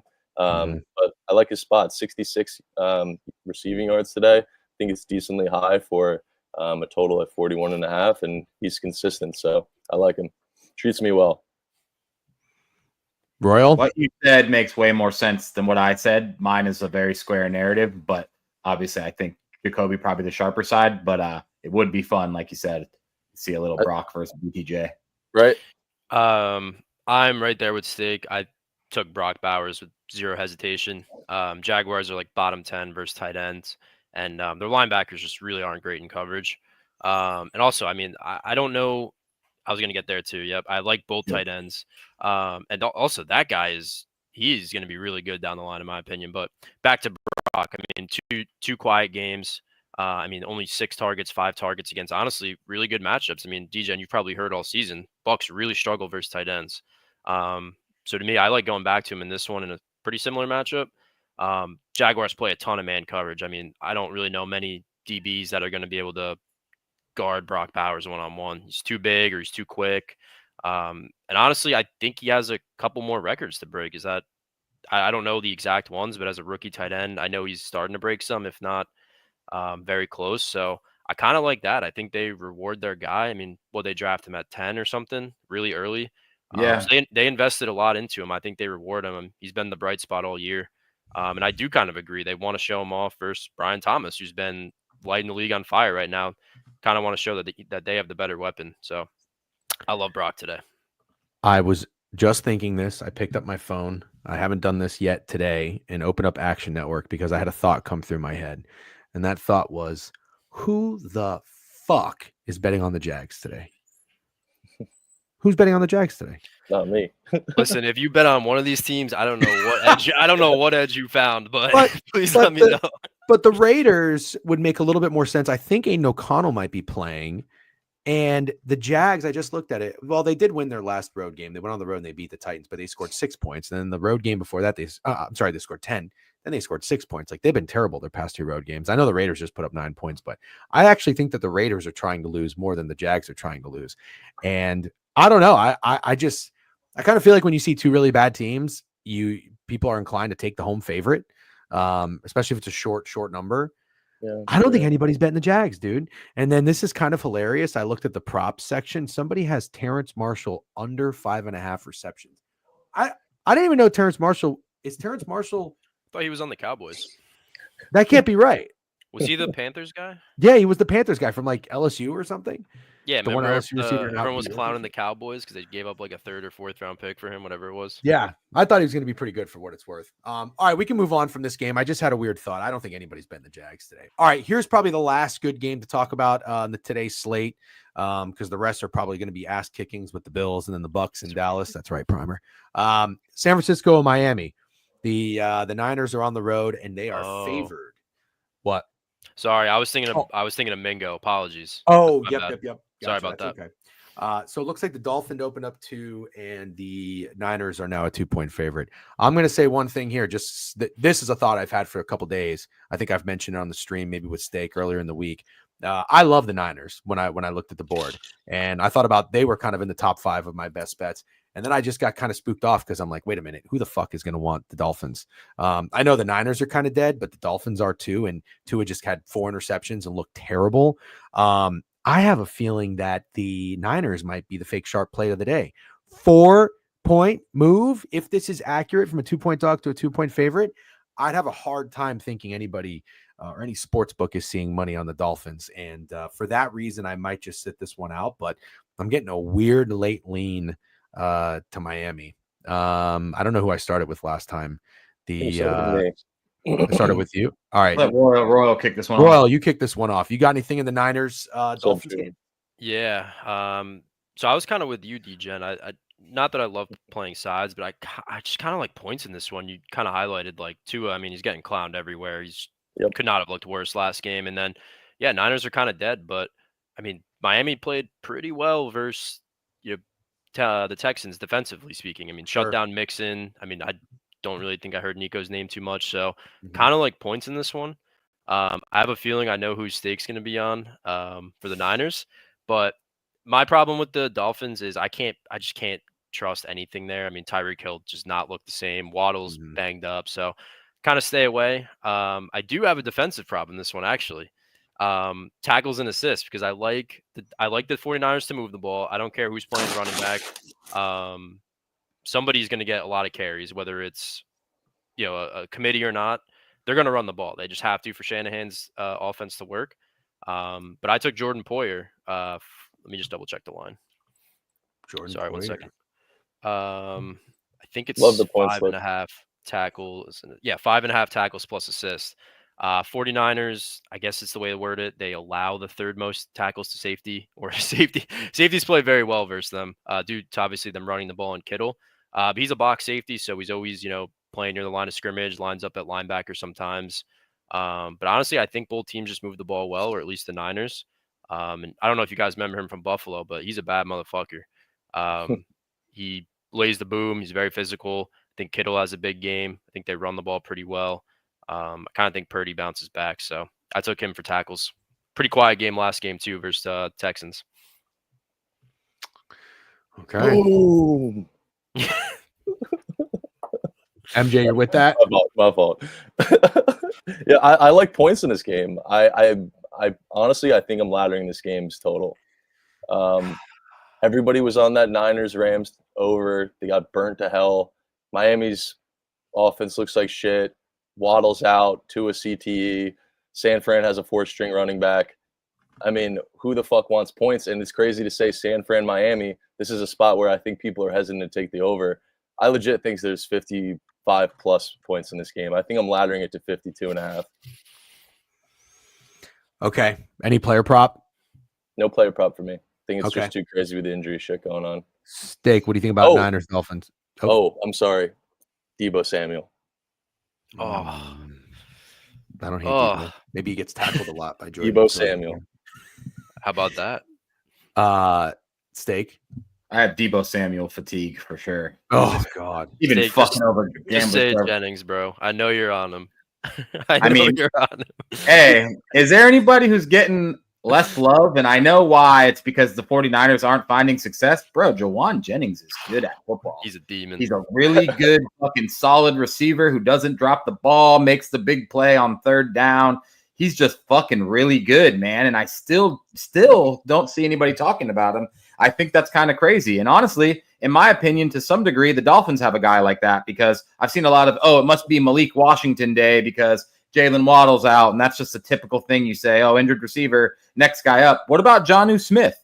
Why wouldn't Jonnu Smith get more play in this game because Jalen Waddle's out? I think he would, and he will. So I absolutely love Jawan Jennings receptions. And Jonnu Smith receptions. I think they both. Dude, shut the fuck up. I think they both go over the reception line. And I like them both to be very involved. A guy I'm not high on is Devon Achane. I do think that it's like a shell of himself. He does kind of, and I think the Niners defense getting slightly healthy. I don't know if Bosa's playing but I think that they can put a pretty solid focus on shutting him down, especially with the fact that Tyreek Hill kind of seems halfway checked out. So yeah, Jonnu Smith, only guy I like on the Dolphins offense, and then Juwan Jennings, only guy I like on the Niners offense. Devon Achane I'm so over his shit. Rushing yards, 41, 24, 14, 32. I think the Dolphins offensive line is kind of shitty too. But I mean, I could be wrong about that. The one thing I would add into this, do you remember the last time the Niners went to the state of Florida? Do you remember which one of their wide receivers scored a touchdown? God, this is a good question. He's a Florida boy. Oh, Ricky Pearsall. Pearsall. How about a system play? Pearsall back in the state of Florida. Give me Ricky Pearsall touchdown. I think he's like plus 350 according to the underdog odds. I don't hate an over in this game, and I don't know if it's square. I don't care because the offenses are coming off what Purdy or the Niners had 6 points, the Dolphins had 12. I don't mind it. I don't mind it at all. And I'm with you on Jonnu Smith. Let's just keep riding him. 11 targets, 9 catches. Guys scoring every fucking week. So yeah, that's good with me. But I'm getting a weird vibe about two teams in this late slate, and that is the Jacksonville Jaguars and the Miami Dolphins. Kind of thinking nobody's on them. Also, real quick, ladies and gentlemen, stop what you're doing. Prime Bets has dropped his whales of the day. Are you ready? Pay attention and make sure you're not on any of these. Lions minus 6.5 for 5.5 units. Raiders minus 2.5 for 5.5 units. Cowboys Bucks over and Commanders plus 3.5 collab with Steak. I already told you I wasn't taking the Commanders. I know, just kidding. Don't get cute. I do like that Cowboys Bucks over. That game is going over. It is. Yes. I disagree. You want me to tell you why? Yeah, are we talking? Is that the next game we're going into? It's Bills. It's Bills Patriots. Do you guys have anything on Bills Patriots? Bills are minus 14, total 46.5. Who wants to go first? I want to bring something up. This is the only thing I have. I want to see what people think. So obviously, and then MJ, sorry, real quick, get Ramble rolling if you don't mind, and then I'll send everybody over there. Sure. So, like, when you look at this spot for the Bills, it's a letdown on paper, right? Huge win over the Lions, but I mean, the Patriots are bad. So I'm kind of torn on how this game's going to play out. But one guy that I'm interested in is Ray Davis. Because if this game gets out of hand, you're going to see a lot of him. When they were up pretty big last week, he had, let me pull it back up here. He didn't really do much with it. He had 7 carries, which was, on the higher side for him. I mean, I guess. But he got in there early and often when they were up by like 20-ish. And I don't know if you guys like him, but I think he's very good. I think they drafted him for a reason with how young James Cook is. Granted, he could still hit it regardless, but if this game's out of hand, he's going to see a lot of carries. His line is sitting at like mid-20s. But problem is, I don't know if it's going to get out of hand. Division game, huge win for the Bills on top of the world. I can see this game just being, just a snooze fest, absolute snooze fest. So that's my one fear. I want to see what you guys thought. Well, these teams play each other twice in the last 3 weeks. The Bills have the Jets in their home finale next week. My thought on this game is I agree with you, Snooze Fest. Kind of makes me lean Patriots, but also at the same time, I tend to respect the 14-point favorite. Like, remember the Ravens were just a big favorite on the road against the Giants, and I'm like, man, the pro in me wants to take the fucking Giants. I have no pro in me, by the way, but if I think like a pro, you want to take those points with a home dog, especially what might be a look ahead with the Ravens. I'm nervous that this is just like a 21-0 game or 21-3 game, but the Bills defense isn't even that good. Steak, what are your thoughts? You bobbed your head a little bit. I punched in the Patriots. I absolutely love the Patriots. I agree with everything that you guys said. I think it's a sleepwalk game. I don't think Josh Allen's out here lighting it up today against the Patriots. I don't even think he's going to need to do very much at all. I like Patriots plus 14 quite a bit. And then Cam, I don't think he's in here yet, but we were DMing yesterday. This is an interesting under. If you just look at the last 4 games for each team's, I don't know who the fuck would want to bet this under, but as we talk about it and we all agree it's kind of sleepwalky, I also think I'm probably going to tail him on that under 46.5. I'm going to take that. I'm going to take that. I think that's a good wager. Yeah. MJ, did you give your thoughts on this game yet? Sorry.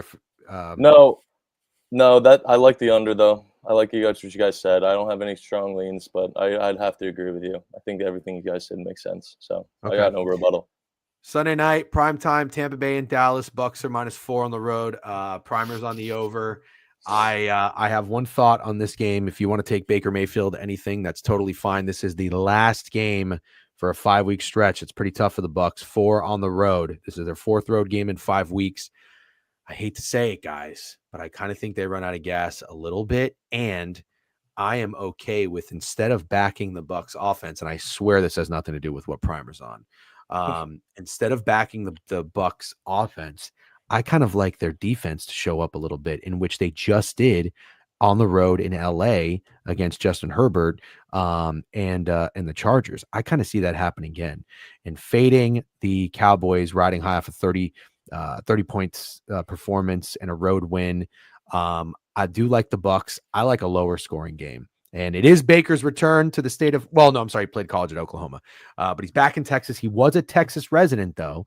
So, Texas Tech walk-on too. Oh yeah, that's right. Yep. Texas. He talked about it in the podcast interview with Pardon My Take. How he was selling his Texas house and becoming a Florida full-time resident. That's a big deal for Texan people. So he's going to come back to the state. He'll probably want to put on a show, but I kind of think it's I could see it being an under game, and I would be fading the Cowboys offense in this. We'll just go around last game. Steak, thoughts on Cowboys Bucs? You got anything? I like the over. Unfortunately, I'm not with you there. I think the Cowboys offense has found enough of a groove. They're obviously not world beaters, but they're good enough. I don't like. I know they got a little healthy and they're getting better. But I don't like the Bucs secondary or defense in general. Sorry, I don't know what happened.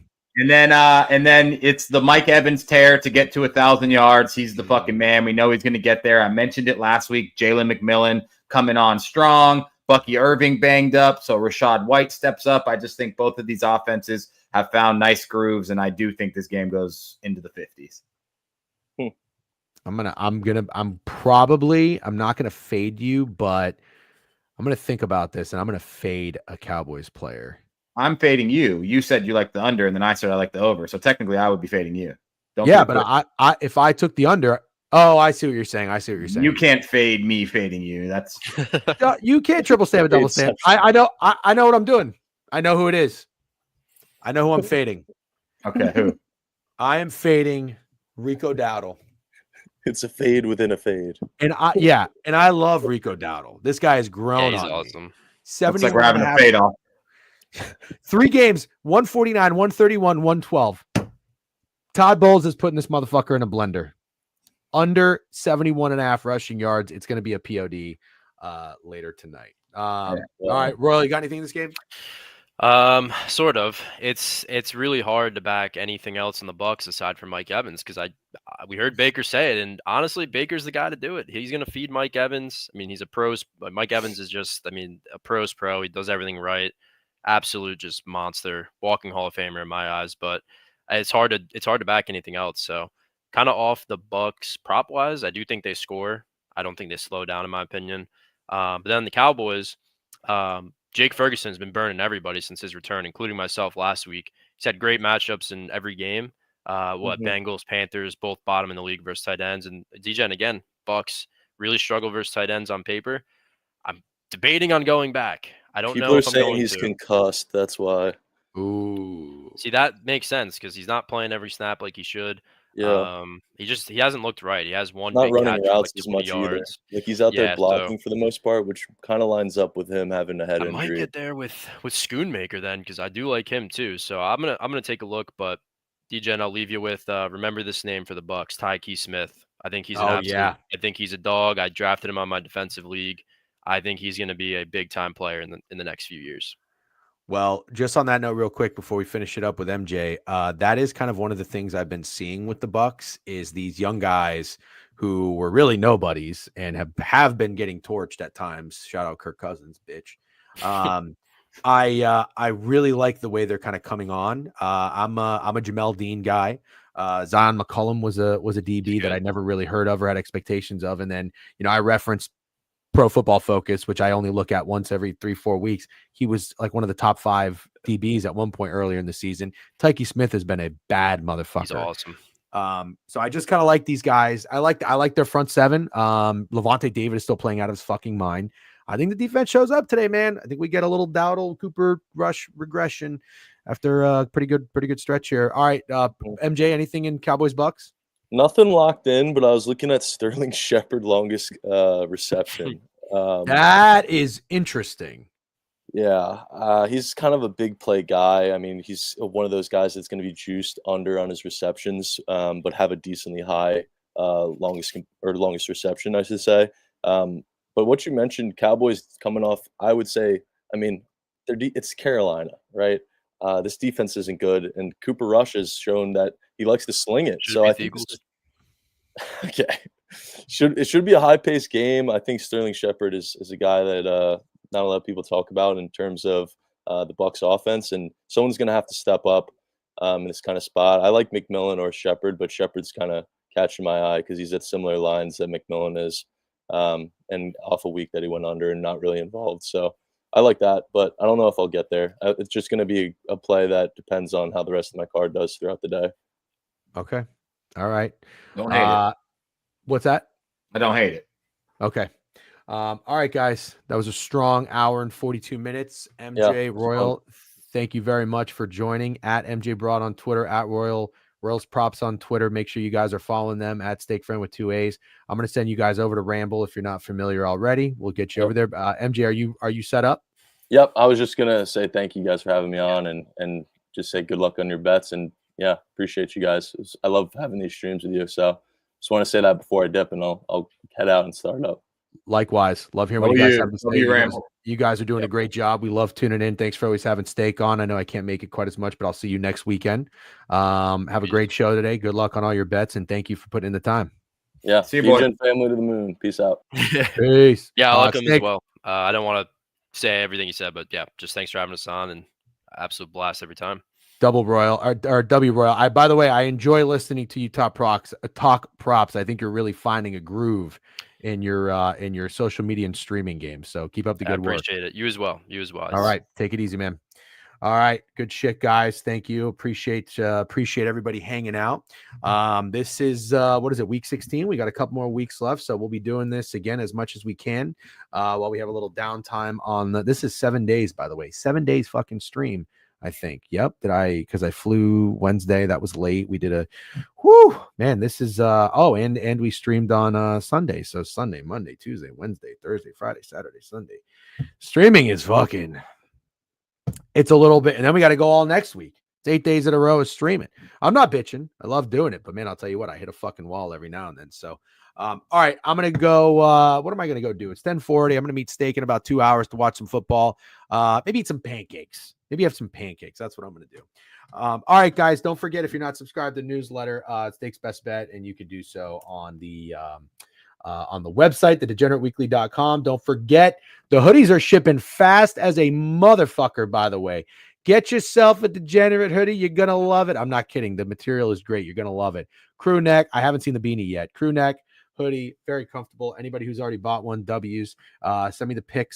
Logan sent me a pic of him getting his. Appreciate that. I'll post it on Twitter later. Thank you, Aloha, for that. Mom, start the pancake. I'm making pancakes. I'll make the fucking pancakes in this household. All right, guys, have a great day. Good luck on all your bets. I hope you win more than you lose. Is it Ramble now? Yep. All right. Thank you, D Mahoney Potato. I appreciate you. Thank you, everybody, for tuning in. YouTube, thank you on YouTube for watching. And don't forget to subscribe to the channel if you're not already. All right. Have a great day, guys. Right now. Peace. Boom, boom.